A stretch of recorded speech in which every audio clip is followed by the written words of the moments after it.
50 বছর বয়সী শ্রাবণী দেবী তার স্বামী কমলেশ বাবু, 2 ছেলে এবং 2 বৌমার সঙ্গে শহরে বাস করে। শ্রাবণী দেবীর বয়স 50 বছর ছাড়িয়ে গেলেও সে নিজেকে এখনো পর্যন্ত 25 বছরের যুবতী মেয়ে বলেই গণ্য করে। আর সে সবসময় নিজেকে মডার্ন প্রমাণিত করার জন্য দামি দামি ব্র্যান্ডেড ওয়েস্টার্ন জামাকাপড় পরে থাকে। কিন্তু তার 2 বৌমা মনিকা এবং সুস্মিতা দুজনেই প্রচন্ড পরিমাণে সংস্কারী ছিল।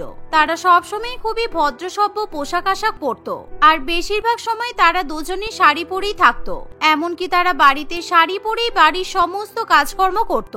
অন্যদিকে শ্রাবণী দেবী শুধু বাইরে ঘাটে নয়, বাড়িতেও দামি দামি ব্র্যান্ডেড জামা কাপড় পরতে পছন্দ করত। শ্রাবণী, তুমি আমার অ্যাকাউন্ট থেকে 2 দিন আগে 2 লক্ষ টাকা তুলেছো। 2 লক্ষ টাকা নিয়ে কি করেছো তুমি? এত টাকা তোলার আগে একবার আমাকে জিজ্ঞাসা করলে না কেন?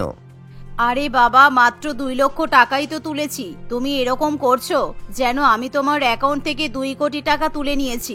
মার্কেটে নতুন নতুন ব্র্যান্ডেড জামা কাপড়ের কালেকশন এসেছিল, সেই জন্য আমি আমার জন্য কয়েকটা দামি দামি জামা কাপড় কিনেছি। তাতেই আমার 2 লক্ষ টাকা খরচ হয়ে গেছে। কি 2 লক্ষ টাকা দিয়ে তুমি জামা কাপড় কিনেছো? তোমার কি মাথা খারাপ? কি দরকার এত টাকা অপচয় করার? তোমার কাছে 2 লক্ষ টাকা কম অঙ্কের টাকা বলে মনে হচ্ছে? কেন, মার্কেটে বুঝি কম দামে জামা কাপড় পাওয়া যায় না? হ্যাঁ, পাওয়া যায়, পাওয়া যাবে না কেন? কিন্তু ওগুলো আমার স্ট্যান্ডার্ডের নয়। আমি এত মডার্ন, আর আমি যদি সস্তা জামা কাপড় পরে ঘুরে বেড়াই তাহলে আমার প্রেস্টিজ ডাউন হয়ে যাবে। আমি আতিপাতি সস্তা জামা কাপড় পরতে পছন্দ করি না। আমার সবসময় শহরের সবচেয়ে দামি দামি ব্র্যান্ডেড জামা কাপড় পরতেই ভালো লাগে। এত বয়স হয়ে গেল তোমার, কিন্তু জানি না তোমার মাথায় কবে বুদ্ধি হবে। এর আগে তুমি যখন গ্রামে ছিলে তখন তুমি অনেক ভালো ছিলে। শহরে আসার পর থেকে তোমার মতিভ্রম ঘটেছে দেখছি। এই বলে রমেশ বাবু সেখান থেকে চলে যায়। সকাল সকাল একদম আমার মুডটা নষ্ট করে দিল। আর আমার মুড ঠিক করার জন্য একটাই উপায় আছে, শপিং করা। যতক্ষণ পর্যন্ত না আমি আমার পছন্দের দামি দামি ব্র্যান্ডেড জামা কাপড় কিনছি ততক্ষণ পর্যন্ত আমার মন ভালো হবে না। কিন্তু আমি তো এখন লোকটার কাছ থেকে টাকা চাইতে পারবো না। কাজ করি, আমি আমার বড় ছেলেকে ফোন করে ওর কাছ থেকে টাকা চাই। এই বলে শ্রাবণী দেবী তার বড় ছেলে মনোরঞ্জনকে ফোন করে বলে, হ্যালো মনোরঞ্জন, আসলে আমার কিছু টাকার খুব আর্জেন্ট দরকার ছিল। তুই কি আমাকে এখনই 1 লক্ষ টাকা পাঠাতে পারবি? টাকাটা কিন্তু ভীষণই দরকার। 1 লক্ষ টাকা? কিন্তু এত টাকা তুমি কি করবে মা? আর টাকাটা কি তোমার এখনই লাগবে? না না, আসলে টাকাটা আমার লাগবে তা নয়, টাকাটা তোর বাবার লাগবে। তোর বাবার ব্যাংক অ্যাকাউন্টে কিছু একটা সমস্যা হচ্ছে, তাই উনি ব্যাংক থেকে টাকা তুলতে পারছে না। সেই জন্য বললো তোকে ফোন করে বলতে তুই যাতে 1 লক্ষ টাকা পাঠিয়ে দিস। ও আচ্ছা আচ্ছা, ঠিক আছে, আমি তাহলে তোমার অ্যাকাউন্টে টাকাটা পাঠিয়ে দিচ্ছি। তুমি টাকা তুলে বাবাকে দিয়ে দিও, কেমন? এই শুনে শ্রাবণী দেবী প্রচন্ড পরিমাণে খুশি হয়, আর ফোন রাখার পর সে সঙ্গে সঙ্গে শপিং করার জন্য বেরিয়ে যায়। কি মা, আপনি এখন কাঁধে ব্যাগ নিয়ে কোথায় যাচ্ছেন? আপনি তো এখনো পর্যন্ত সকালে জল খাবারও খেলেন না, আর দুপুর হতে চললো। আপনার কি খিদে পায় না? হ্যাঁ, আমার খিদে পেয়েছে তো, কিন্তু আমার খাবার খেয়ে এখন খিদে মিটবে না। এখন আমাকে দামি দামি জামা কাপড় শপিং করতে হবে, তাহলেই আমার খিদে মিটবে। আমি লেক মলে যাচ্ছি শপিং করতে, বাড়ি ফিরতে আমার রাত হবে। কি, আপনি আবার শপিং করতে যাচ্ছেন? একটু আগেই তো বাবা আপনাকে কত বকাবকি করলো। আপনি নাকি বাবার অ্যাকাউন্ট থেকে 2 লক্ষ টাকা তুলে শপিং করেছেন। 2 দিন আগে আপনি 2 লক্ষ টাকা খরচ করার পর আজকে আবার শপিং করতে যাচ্ছেন। আপনার তো শপিং করতে যাওয়া মানে মিনিমাম 1 লক্ষ টাকা শপিং করে তারপরে আপনি বাড়িতে আসেন, কিন্তু আজকে আপনি আবার শপিং করার টাকা কোথায় পেলেন? আমার টাকার কোনো অভাব নেই, আমার শুধু শপিং করার ইচ্ছা হলেই আমার হাতে টাকা চলে আসে। আর হ্যাঁ, নিজেদের চরকায় তেল দাও। শাশুড়ি মা কি করছে, কোথায় যাচ্ছে, কি কিনছে, কি পরছে, এগুলো তোমাদের দেখে কোনো লাভ নেই। আর শোনো, আমি শপিং করতে যাচ্ছি, এটা যেন তোমাদের শ্বশুরমশাইয়ের কানে না ওঠে। এই বলে শ্রাবণী দেবী আবার শপিং করতে চলে যায়। আর সেদিনই সে আবার 1 লক্ষ টাকা খরচ করে নিজের জন্য ব্র্যান্ডের 2টো ওয়েস্টার্ন জামা কিনে বাড়িতে আসে। কিন্তু যখনই সে বাড়ির মধ্যে ঢোকে তখনই রমেশ বাবু তার মুখোমুখি দাঁড়ায়। আর যা দেখে শ্রাবণী দেবী একটু চমকে যায়। আজকেও শপিং? তুমি কি আজকেও আমার অ্যাকাউন্ট থেকে টাকা তুলেছো? দাঁড়াও, আমি এখনই চেক করছি। আরে না না, আমি তোমার অ্যাকাউন্ট থেকে টাকা তুলিনি। আজকে আমি নিজের জমানো টাকা দিয়ে শপিং করেছি। আসলে 2 দিন পর আমার একটা বন্ধুর জন্মদিন, তাই ওর জন্মদিনে পরে যাওয়ার জন্য আমার একটা ব্র্যান্ডেড দামি জামার খুব প্রয়োজন ছিল। তুমি কি মনে করেছো তুমি আমাকে টাকা না দিলে আমি বুঝি শপিং করা বন্ধ করে দেব? এই বলে শ্রাবণী দেবী সেখান থেকে চলে যায় আর সে নিজের ঘরে গিয়ে শপিং করে নিয়ে আসা ড্রেসগুলো পরে দেখতে থাকে। এভাবেই দেখতে দেখতে রাত হয়ে আসে আর রাত্রিবেলা সবাই যখন একসঙ্গে ডিনার করতে বসে তখন মনোরঞ্জন তার বাবাকে বলে, বলছি বাবা, তোমার ব্যাংক অ্যাকাউন্টে যে গন্ডগোল হচ্ছিল না সেটা ঠিক হয়েছে? আসলে কালকে আমি ব্যাংকে যাব আর তোমার অ্যাকাউন্টে যে প্রবলেমটা হচ্ছে আমি সলভ করে দেবো ভাবছি। মনোরঞ্জনের কথা শুনে রমেশবাবু প্রচন্ড পরিমাণে অবাক হয়। কিন্তু আমার অ্যাকাউন্টে তো কোনো প্রবলেম হয়নি, তুই কি বলছিস কি? আমি তো তোর কথা কিছুই বুঝতে পারছি না। আমি তোকে কখন বললাম যে আমার ব্যাংক অ্যাকাউন্টে সমস্যা হয়েছে? আর শ্রাবণী দেবী মনে মনে ভয় পেতে শুরু করে। সে কি, আজকে সকালবেলা মা আমাকে ফোন করে বললো তোমার ব্যাংক অ্যাকাউন্টে সমস্যা হয়েছে, তাই তুমি টাকা তুলতে পারছো না। সেই জন্য তো আমি আবার মায়ের অ্যাকাউন্টে 1 লক্ষ টাকা পাঠালাম। তোমার নাকি 1 লক্ষ টাকার খুব দরকার ছিল। ও বুঝলাম, তার মানে তোর মা আজকে তোকে বোকা বানিয়েছে। আসলে দামি দামি জামা কাপড় কিনতে কিনতে তোর মায়ের নেশা হয়ে গেছে। কোন দিন দেখবি তোর মা দামি দামি জামা কাপড় কেনার চক করে আমার 2টো কিডনি বিক্রি করে দেবে। এই তুমি একদম ফালতু কথা বলবে না বলে দিলাম। 2 দিন পর আমার বান্ধবীর জন্মদিন, সেই জন্য আমার দামি ড্রেসের অবশ্যই দরকার ছিল। সেই জন্যই তো আমি বড় ছেলের কাছ থেকে টাকা নিয়ে শপিং করেছি। তুমি তো এমন কিপটা হয়েছো, তোমার হাত থেকে মোটেই এখন টাকা বেরোতে চায় না, তাই জন্য বাধ্য হয়ে আমাকে মিথ্যা কথা বলতে হয়েছে। তুমি জানো আমার ফ্রেন্ডের বার্থডে পার্টিতে সবাই কত দামি দামি পোশাক পরে যায়। ঠিক আছে মা, আমি বুঝতে পেরেছি তুমি তোমার বান্ধবীর জন্মদিনে যাবে বলে শপিং করেছো, কিন্তু তুমি তো আমাকে সত্যি কথা বলতেই পারতে। এভাবে মিথ্যা কথা বলার কি দরকার ছিল? ছেলের মুখে এমন কথা শুনে শ্রাবণী দেবীর প্রচন্ড পরিমাণে রাগ হয়, তাই সে খাবার না খেয়ে চুপচাপ নিজের ঘরে চলে যায়। এভাবেই সময় কাটতে থাকে আর 2-3 দিন ছাড়াই শ্রাবণী দেবী দামি দামি পোশাক আশাক কেনার জন্য বাড়িতে তার স্বামী এবং ছেলেদের সঙ্গে ঝগড়া ঝামেলা করে। আর যেহেতু বাড়িতে কেউ ঝগড়া অশান্তি পছন্দ করে না, তাই বাধ্য হয়ে শ্রাবণী দেবীকে তারা টাকা দিয়ে দেয়। আর এভাবেই আরো কিছুদিন কাটে। একদিন রমেশ বাবু বলে, শ্রাবণী, আমাদেরকে কিছুদিনের জন্য গ্রামে গিয়ে থাকতে হবে। সামনের মাসে আমার ছোট ভাইয়ের মেয়ের বিয়ে, সেই জন্য আমার ভাই সবাইকে নিমন্ত্রণ করেছে। তোমাকে কিন্তু আমি আগেই বলে দিচ্ছি, তুমি কিন্তু গিয়ে ওই ধরনের অসভ্যদের মতো ছোট ছোট পোশাক পরবে না। গ্রামের বিয়ে বাড়িতে তোমাকে অবশ্যই শাড়ি পরতে হবে, তা না হলে তোমার জন্য আমাদের মান সম্মান সব শেষ হয়ে যাবে। কিন্তু কি ওসব শাড়ি টাড়ি আমি পরতে পারবো না। শাড়ি পরা আমি বহু বছর আগেই ছেড়ে দিয়েছি। আমাকে যদি গ্রামের বিয়ে বাড়িতে যেতেই হয় তাহলে আমি ওখানে গিয়েও কিন্তু এরকমই পোশাক পরবো। শোনো, তুমি অন্তত রিঙ্কির বিয়ের দিনটা ওই ধরনের পোশাক পরবে না, কেননা বরযাত্রীরা যদি এসে দেখে মেয়ের পরিবারের কাকিমারা ওই রকম বাজে পোশাক পরে তাহলে কিন্তু রিঙ্কির বিয়েতে বাজে প্রভাব পড়তে পারে। তাই এই নাও, আমি তোমাকে কিছু টাকা দিচ্ছি, তুমি নিজের জন্য একটা দামি শাড়ি কিনে নেবে, কেননা তুমি তো আবার সস্তার পোশাক পরো না। এই বলে রমেশ বাবু শ্রাবণী দেবীকে 50,000 টাকা দেয়। কিন্তু শ্রাবণী দেবী শপিং করতে গিয়ে শাড়ি কেনার বদলে আবার একটা দামি ওয়েস্টার্ন ড্রেস কিনে ফেলে, কারণ সে মনে মনে ঠিক করে যে যাই বলুক না কেন সে কোনো মতেই শাড়ি পরবে না।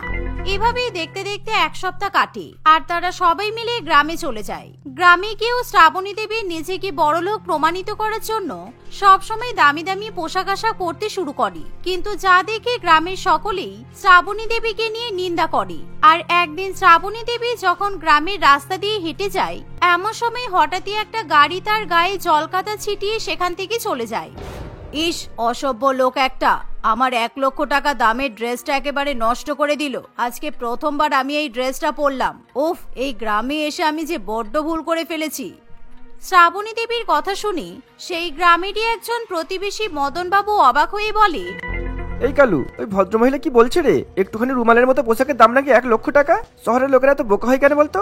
1 লক্ষ টাকা দিয়ে আমরা তো হাজার হাজারটা পোশাক কিনে নিতে পারবো রে। এই তোমার সাহস কি করে হলো আমার পোশাক নিয়ে তুমি কমেন্ট করছো? তোমরা তো গ্রামের মূর্খ গেও মানুষ। শহরের ব্র্যান্ডেড জামা কাপড়ের কত দাম হয় তা নিয়ে তোমাদের কি কোনো ধারণা আছে? ব্র্যান্ডেড জামা কাপড় কখনো চোখে দেখেছো? যত সব ফালতু লোকজন কোথাকার। এই বলে শ্রাবণী দেবী সেখান থেকে চলে যায়। আর পরের দিনে ছিল রিঙ্কির বিয়ে। আর বিয়ের দিনও শ্রাবণী দেবী তার পরিবারের কথা না শুনেই খুবই ছোট একটা পোশাক পরে। কিন্তু সে যখন খাবার খেতে যায় তখন সে দেখে যে সবাইকে মেঝেতে বসে কলা পাতায় করে খাবার দেওয়া হচ্ছে। আর যা দেখে শ্রাবণী দেবী প্রচন্ড পরিমাণে রেগে যায়। এ বাবা, তোমরা এরকম মাটিতে বসে সবাইকে খাবার খাওয়াচ্ছ, আবার কলা পাতা করে? তোমরা সামান্য চেয়ার টেবিলেরও ব্যবস্থা করতে পারলে না? আমি কিছুতেই এভাবে মাটিতে বসে খাবার খেতে পারবো না। আমি যদি মাটিতে বসে খাবার খাই তাহলে আমার এই 70,000 টাকা দামের পোশাক নষ্ট হয়ে যাবে। শ্রাবণী, তুমি কিন্তু এখন কোন রকমের তামাশা সৃষ্টি করবে না। আজকে আমাদের বাড়ির মেয়ের বিয়ে, তাই তুমি দয়া করে আমাদের মান সম্মানের কথা ভাবো। বরযাত্রী কিন্তু চলে এসেছে, তাই চুপচাপ তুমি মেঝেতে বসে খাবার খেয়ে নাও। আমাদের গ্রামের বিয়ে বাড়িতে লোকজনদের এরকম কলা পাতা করে খাবার খাওয়ানো হয়, বুঝেছো? এই শুনে শ্রাবণী দেবীর কিছু করার থাকে না, তাই সে যখন মেঝেতে বসে খাবার খেতে যাবে তখনই হঠাৎ করে তার টাইট ফিটিং জামা ছিঁড়ে যায়, যার ফলে লোকজনের সামনে শ্রাবণী দেবী প্রচন্ড পরিমাণে লজ্জিত হয়ে পড়ে। আর বিয়ে বাড়িতে উপস্থিত সকলেই তার দিকে তাকিয়ে প্রচন্ড পরিমাণে হাসাহাসি করতে শুরু করে দেয়। কি হলো ম্যাডাম, আপনার 70,000 টাকা দামের পোশাকটা ছিঁড়ে গেল? এর চেয়ে ভালো আপনি আমাদের গ্রামের হাট থেকে 700 টাকা দিয়ে শাড়ি কিনে নেবেন, দেখবেন 7 বছর পরলেও সেই শাড়ি ছিঁড়বে না।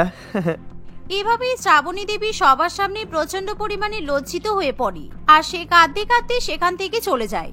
এমনকি সে লজ্জার চোটে কিছুতেই কারো সামনে যেতে চায় না। এমন সময় মনিকা এবং সুস্মিতা দুই বৌমা শ্রাবণী দেবীর কাছে যায় আর তাকে একটা সুন্দর শাড়ি পরিয়ে দেয়। আর তারা দুজনে মিলে তাদের শাশুড়ি মাকে একটা সুন্দর শাড়ি পরিয়ে দেয়। আর শ্রাবণী দেবী যখন সেই শাড়ি পরে সবার সামনে যায় তখন তাকে দেখে সবাই খুবই খুশি হয়। আর বিশেষ করে রমেশ বাবু খুশি হয়ে বলে, শ্রাবণী, তুমি শাড়ি পরেছো, দেখতে আজকে এতটাই সুন্দর লাগছে, আমি তোমার দিক থেকে চোখ সরাতেই পারছি না।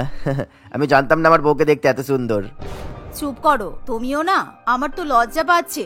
আমি ভেবেই নিয়েছি আমি আজকের পর থেকে দামি দামি মডার্ন পোশাক আশাক পরার জন্য পাগলামি করব না। আর আমি এবার থেকে এরকম শাড়ি কিংবা চুড়িদারই পরবো, কারণ আজকের অপমান আমি কোনোদিনও ভুলতে পারবো না।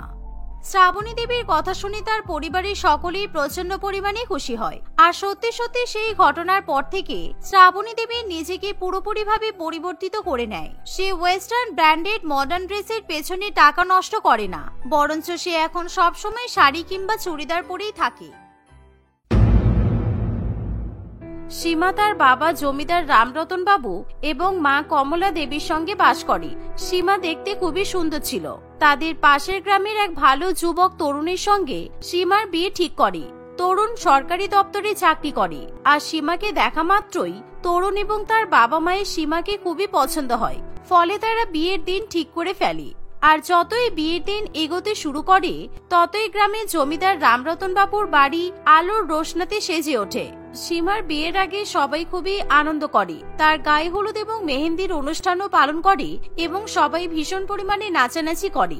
সমস্ত অনুষ্ঠান হয়ে যাওয়ার পর বিয়ের দিন সীমা বেনারসি শাড়ি পরে তৈরি হয় আর অন্যদিকে তার বরযাত্রীও চলে আসে। চল সীমা, তোর বর চলে এসেছে আর তোর মা বলছে তোর মুখে ঘোমটাটা চাপা দিয়ে দিতে, কারণ তোর যখন বিয়ে হবে তখন তোর বর মুখ থেকে ঘোমটা খুলবে। এই কথা বলে হিলি সীমাকে বিয়ের মণ্ডপের দিকে নিয়ে যায়। আর সেই সময় হঠাৎ করে সারা বাড়ির আলো নিভে যায়। ফলে বিয়ে বাড়িতে উপস্থিত সকলেই খুবই ভয় পেয়ে যায়। এ বাবা, এ কি হলো? আমি তো জেনারেটর বলেছিলাম, কিন্তু হঠাৎ করে এরকম কারেন্ট অফ হয়ে গেল কেন? বিরজু, যা তো একবার দেখে আই তো ফিউজ চলে গেছে কিনা। আমাদের আর ভালো লাগে না এই গ্রামে থাকতে থাকতে, এই কারেন্টের সমস্যা জ্বালিয়ে খাচ্ছে একেবারে। সবাই মিলে বিয়ে বাড়িতে অন্ধকারের মধ্যে ইলেকট্রিসিটি আসার অপেক্ষা করে। হঠাৎ করে আগের মতো আলো জ্বলে ওঠে এবং সঙ্গে সঙ্গে বিয়ের সানাইও বেজে ওঠে।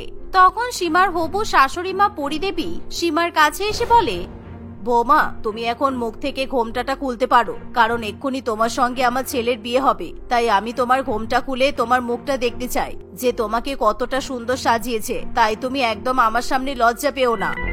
না, আসলে আমি বলতে চাইছি যে এরকম ভাবে ঘোমটা খুলবেন না, দয়া করে আমার ঘোমটা খুলবেন না। আমি বুঝতেই পারছি বৌমা, তুমি আমার সামনে লজ্জা পাচ্ছ, কিন্তু লজ্জা পাওয়ার তো কোনো কারণ নেই। কিছুক্ষণ পর তুমি আমার বাড়ির বউ হিসাবে যাবে আর আমি তোমার মুখ তো তখনই দেখতে পাবো। তাই আমি এখনই তোমার মুখ দেখতে চাই। তোর শাশুড়ি মা যখন এতবার করে তোকে ঘোমটা খুলতে বলছে, তাহলে তুই ঘোমটা খুলে দে মা, লজ্জা পাস না, আর তাড়াতাড়ি বিয়েটা হয়ে যা, তাহলেই আমার শান্তি। এই বলে পরিদেবী যখন তার হবু বৌমার মাথার ঘোমটা খুলে দেয় তখনই সেখানে সীমার বদলে তার বান্ধবী হিলিকে দেখে পরিদেবী ভীষণ পরিমাণে ভয় পেয়ে যায়। কারণ সীমার জায়গায় তার বান্ধবী হিলি বেনারসি শাড়ি পরে সেজে গুজে দাঁড়িয়ে থাকে, যা কেউ নিজের চোখে বিশ্বাস করতে পারে না। কেউ কিছুতেই ভেবে উঠতে পারে না যে কিভাবে এরকম ঘোমটার তলায় বৌমা অদল বদল হয়ে যেতে পারে। একই এরকম আমার বৌমা অন্ধকারের মধ্যে অদল বদল হয়ে গেল কি করে? দাদা, আপনারা শেষ পর্যন্ত মেয়ের বিয়ে দেবেন বলে আমাদের সঙ্গে ঠকবাজি করলেন। ছি, আমরা নিজের চোখে বিশ্বাস করতে পারছি না। আমাদের হবু বৌমা কোথায় গেল? এখানে ওর বান্ধবী কি করে চলে আসলো? হিলি, সত্যি কথা বল, আমার মেয়ে কোথায়? আমি তো কিছুই বুঝতে পারছি না যে তুই কি করে এখানে সেজে গুজে দাঁড়িয়ে আছিস। দয়া করে চুপ করে থাকিস না, আর বল আমার মেয়ে কোথায়? আজকে আমার মেয়ের বিয়ে। সবাই মিলে হিলিকে চেপে ধরলে সে ভয়ের চোটে সব সত্যি কথা বলতে শুরু করে। কাকু, সীমাকে পাশের গ্রামের ডাকাত মঙ্গল অন্ধকারের মধ্যে তুলে নিয়ে গেছে, কারণ ও কিছুতেই ওর বিয়ে হতে দেবে না। সবে যখন বিয়ে বাড়িতে ব্যস্ত ছিল তখন সেই সুযোগ নিয়ে ডাকু মঙ্গল লোডশেডিং করে দিয়েছিল আর জোর জবরদস্তি করে সীমাকে তুলে নিয়ে গেছে আর আমাকে প্রাণে মেরে দেওয়ার হুমকি দিয়েছে। তাই জন্য আমি এরকম বিয়ের বেনারসি পরে ঘোমটার তলায় দাঁড়িয়ে আছি। দয়া করে আমাকে ক্ষমা করে দিন, আমি কিছু করতে পারিনি। হিলির মুখে এমন কথা শুনে সবাই ভয় পেয়ে যায় আর রামরতন জমিদার নিজের বন্দুক নিয়ে মঙ্গল ডাকুকে মারবে বলে ঠিক করে, কারণ তাদের মধ্যে বরাবরই শত্রুতা ছিল। কিন্তু অন্যদিকে এরকম ঘোমটার নিচে বউ বদল হয়ে যাওয়ার ফলে সীমা শ্বশুরবাড়ির পরিবার কিছুতেই সীমার সঙ্গে নিজেদের ছেলের বিয়ে দিতে চায় না। দেখুন দাদা, আপনারা যদি আপনার মেয়েকে এখন খুঁজে নিয়ে আসেন তবুও কিন্তু আমি আপনার মেয়ের সঙ্গে আমার ছেলের বিয়ে দেব না, কারণ ওই বদমাইশ ডাকাত আপনার মেয়ের সঙ্গে কি করবে না করবে কোনো ঠিক নেই। তাই আমরা বরযাত্রী নিয়ে ফিরে গেলাম। এই বলে পরিদেবী বরযাত্রী নিয়ে ফিরে যায়, কিন্তু কমলা দেবী এবং রামরতন বাবু ভীষণ পরিমাণে দুশ্চিন্তায় পড়ে। অন্যদিকে মঙ্গল ডাকু সীমাকে নিয়ে একটি গুহার মধ্যে চলে যায় আর সেখানে গিয়ে সীমার হাত পা বেঁধে তাকে ফেলে রাখে। ফলে সীমাও প্রচন্ড পরিমাণে ভয় পেয়ে যায়। দয়া করে আমাকে ছেড়ে দে, তুই আমাকে কেন এখানে ধরে নিয়ে এসেছিস? বদমাইশ মঙ্গল ডাকু, আমার বাবা যদি জানতে পারে তাহলে কিন্তু তোকে মেরে ফেলবে। আজকে আমার বিয়ে, আর কিছুক্ষণ পর আমি অন্য একজনের বাড়ির বউ হব, আর তুই আমাকে এখানে বেঁধে নিয়ে চলে এসেছিস। আমাকে ছেড়ে দে। সীমার কথা শুনে মঙ্গল ডাকু জোরে জোরে হেসে ওঠে আর সে কিছুতেই সীমাকে ছেড়ে দিতে চায় না। অন্যদিকে গুহার মধ্যে উপস্থিত মঙ্গল ডাকুর বউ বিমলা এরকম বিপদ দেখে ভীষণ পরিমাণে ভয় পায় আর সেও তার স্বামীকে বলে সীমাকে ছেড়ে দেওয়ার জন্য, কিন্তু মঙ্গল ডাকাত কারোর কোনো কথা শুনতে চায় না। দয়া করে তুমি অন্য কারোর বাড়ির সম্মানের সঙ্গে এভাবে খেলো না। মেয়েটার কিছুক্ষণ পর বিয়ে হবে, তাই তুমি দয়া করে ওকে ওর বাবার কাছে ফেরত দিয়ে এসো। এরকম ভাবে ও জীবনের ক্ষতি করো না, আমি তোমার হাতে পায়ে ধরছি। একদম চুপ করে থাকবি, তা নাহলে তোকে আমি মেরে ফেলবো। আর এই মেয়েকে আমি এখন ছাড়বো না, আমি ওকে ঘরের মধ্যে বন্ধ করে রাখবো যতক্ষণ না পর্যন্ত ও মরে যায়, তবেই আমার বদলা পূরণ হবে। ওর বাবা ভীষণ বদমাইশ, তাই এখন যখন নিজের মেয়েকে হারাবে তখন বুঝতে পারবে আপনজন মারা গেলে কিরকম কষ্ট লাগে। এই বলে মঙ্গল ডাকাত কিছুতেই সীমাকে ছাড়তে চায় না। অন্যদিকে সীমার বাবা মা দলবল নিয়ে জঙ্গলের মধ্যে নিজের মেয়েকে খুঁজতে শুরু করে, কিন্তু তারা কোথাও সীমার কোনো খোঁজ পায় না। ফলে রামরতন বাবু ভীষণ পরিমাণে হতাশ হয়ে পড়ে আর নিজের মেয়েকে খুঁজে না পেয়ে সে বাড়িতে এসে মাথায় হাত দিয়ে বসে থাকে। অন্যদিকে সে পুলিশকেও ফোন করে সব খবরাখবর জানিয়ে দেয়, কিন্তু পুলিশের পক্ষে মঙ্গল ডাকাতের ঠিকানা পাওয়া সম্ভব নয়, কারণ মঙ্গল ডাকাত সবসময় নিজের চেহারা বদলে বিভিন্ন জায়গায় লুকিয়ে থাকে। একবার আমি তোর খবর পাই বদমাইশ ডাকাত, তোকে আমি মেরে ফেলবো। তোর যা শত্রুতা আমার সাথে, কিন্তু তুই শেষ পর্যন্ত আমার মেয়ের ক্ষতি করলি। আমি কিছু জানি না, তুমি যেখান থেকে পারো আমার মেয়েকে খুঁজে নিয়ে এসো। জানি না মেয়েটা কেমন আছে, কিছু খেতে পারছি কিনা। আমার মেয়েটার উপর মনে হয় ডাকাত ভীষণ পরিমাণে অত্যাচার করছে। এতদিনে আমার মেয়েটা মনে হয় মরে গেছে। আমার তো ভাবলেও বুক কেঁপে উঠছে। তুমি দয়া করে আমার মেয়েটাকে উদ্ধার করে নিয়ে এসো।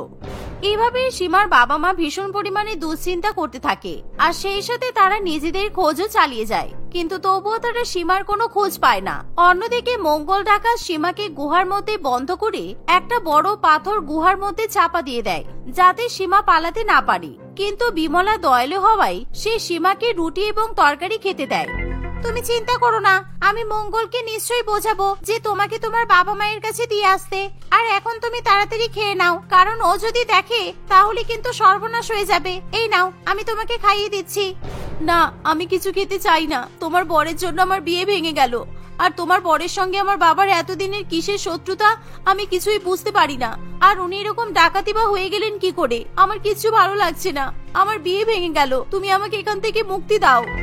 এমন সময় সেখানে মঙ্গল ডাকাত চলে আসে আর সে যখন দেখে যে তার বউ এরকম শত্রুর মেয়েকে হাতে করে খাইয়ে দিচ্ছে, তখন তার চোখ একেবারে রাগের চোটে রক্তবর্ণ হয়ে ওঠে আর সে নিজের বউয়ের হাত থেকে খাবার নিয়ে ছুঁড়ে ফেলে দেয়। তোর এত বড় সাহস, তুই আমার শত্রুর মেয়েকে নিজের হাতে খাবার খাওয়াচ্ছিস? ওকে একদম খেতে দিবি না বলেছিলাম তো। ও এখানে পড়ে পড়ে মরে যাক, আমি সেটাই চাই, তাহলে আমার বোনের আত্মা শান্তি পাবে। এই বলে মঙ্গল ডাকাত পুরানো দিনের কথা মনে করতে শুরু করে।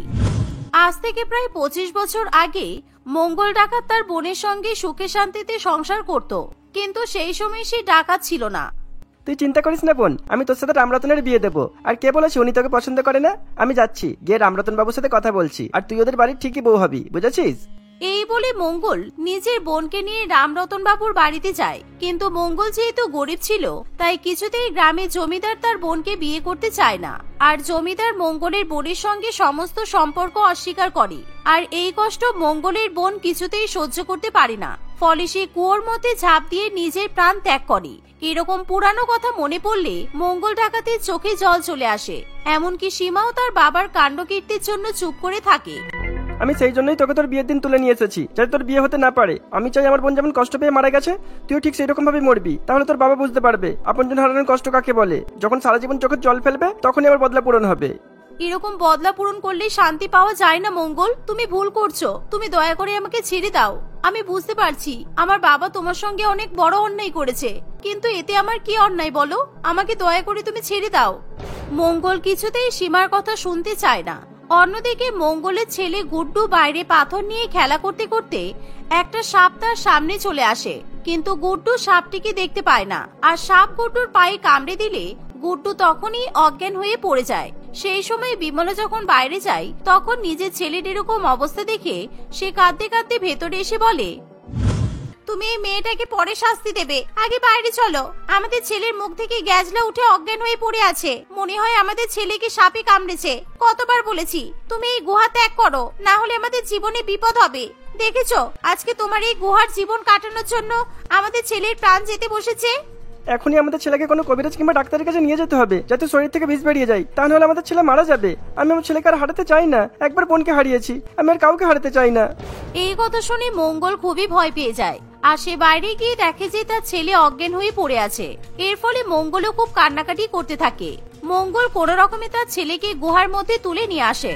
তুমি এরকম করে কান্নাকাটি করো না মঙ্গল, আর দয়া করে আমার হাত পা তুমি খুলে দাও। কারণ আমি একজন ডাক্তার। আমি চেয়েছিলাম পাশের গ্রামে বিয়ে করে গরিব মানুষদের সেবার জন্য একটা চিকিৎসা কেন্দ্র খুলবো, কিন্তু তুমি তোমার স্বপ্নে জল ঢেলে দিয়েছো। আর এখন একমাত্র আমি তোমার ছেলেকে সুস্থ করতে পারবো, তাই তুমি আমাকে ছেড়ে দাও। তুমি সত্যি ডাক্তার? ঠিক আছে, আমি এক্ষুনি তোমাকে ছেড়ে দিচ্ছি। তুমি দয়া করে আমার ছেলের প্রাণ বাঁচিয়ে দাও। আমি আমার ছেলেকে ছাড়া থাকতে পারবো না। তুমি এক্ষুনি আমার ছেলের প্রাণ বাঁচাও। এই বলে মঙ্গল ডাকার সঙ্গে সঙ্গে সীমাকে মুক্ত করে দেয়। আর সীমা তাড়াতাড়ি করে গুড্ডুর চিকিৎসা শুরু করে এবং গুড্ডুর পা থেকে সাপের বিষও বের করে দেয়। এর ফলে গুড্ডু সঙ্গে সঙ্গে নিজের চোখ খোলে।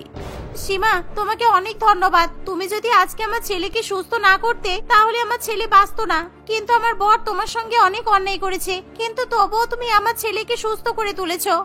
হ্যাঁ, আমিও বিশ্বাস করতে পারছি না। আমি তোমার সাথে অনেক বড় ভুল করেছি তোমাকে এই গুহায় বন্ধ করে। কিন্তু তুমি চাইলে আমার ছেলেকে মেরে ফেলে সেই বদলা নিতে পারতে, কিন্তু তুমি আমার ছেলেকে বাঁচিয়েছো। তাই তুমি আমাকে ক্ষমা করে দাও সীমা। তুমি আমার মেয়ের মতো। আমি তোমাকে ছেড়ে দিচ্ছি। আমি বদলার আগুনে জ্বলে জ্বলে একেবারে খারাপ হয়ে গিয়েছিলাম। এরকম বদলার আগুনে জ্বলে আমি নিজের জীবন নষ্ট করে দিয়েছি। আর আমাকে বদলার আগুন ডাকাত হতে বাধ্য করেছিল, কিন্তু আমি আর ডাকাতি করব না। আমি নিজেকে শুধরে নেব আর সাধারণ জীবন যাপন করব। এভাবেই মঙ্গল ডাকাত সীমার কাছে ক্ষমা চায়। আর বিমলা তখন মঙ্গলকে বলে সীমাকে তার বাবা মায়ের কাছে ফিরিয়ে দিয়ে আসতে। ফলে মঙ্গল ডাকাত তৎক্ষণাৎ সীমাকে গুহা থেকে বাইরে নিয়ে এসে রামরতন বাবু এবং কমলা দেবীর কাছে ফিরিয়ে নিয়ে যায়। সীমার বাবা মা সীমাকে দেখে খুবই খুশি হয়। সীমা তখন তার বাবা মায়ের সামনে সমস্ত সত্যি ঘটনা বলে। এর ফলে রামরতন বাবুও প্রচন্ড পরিমাণে লজ্জায় পড়ে। আর সে মঙ্গলের বোনের মৃত্যুর জন্য মঙ্গলের কাছে ক্ষমা চায়। আর মঙ্গলও তাদের কাছে ক্ষমা চেয়ে নেয়। আর সেই সাথে মঙ্গল সাধারণ জীবনযাপন করতে শুরু করে। সেদিন যদি ঘুমটার তলায় বউ পরিবর্তন না হয়ে যেত তাহলে এতক্ষণ তোর বিয়ে হয়ে যেত। আমার খুব খারাপ লাগছে সীমা, তোর জীবনটা একেবারে নষ্ট হয়ে গেল। সেই সময় পরিদেবী নিজের ভুল বুঝতে পারে এবং আবার রামরতন বাবুকে ফোন করে। আপনারা সম্ভ্রান্ত জমিদার পরিবার, তাই আপনাদের সঙ্গে এরকম খারাপ ব্যবহার করা আমার উচিত হয়নি। এখন যদি আমাদের মেয়ের সঙ্গে এরকম ঘটনা ঘটতো আর আমার মেয়ের শ্বশুরবাড়ির লোকেরা যদি আমাদের সঙ্গে সম্পর্ক বিচ্ছিন্ন করে দিত তাহলে আমাদের খুব খারাপ লাগতো।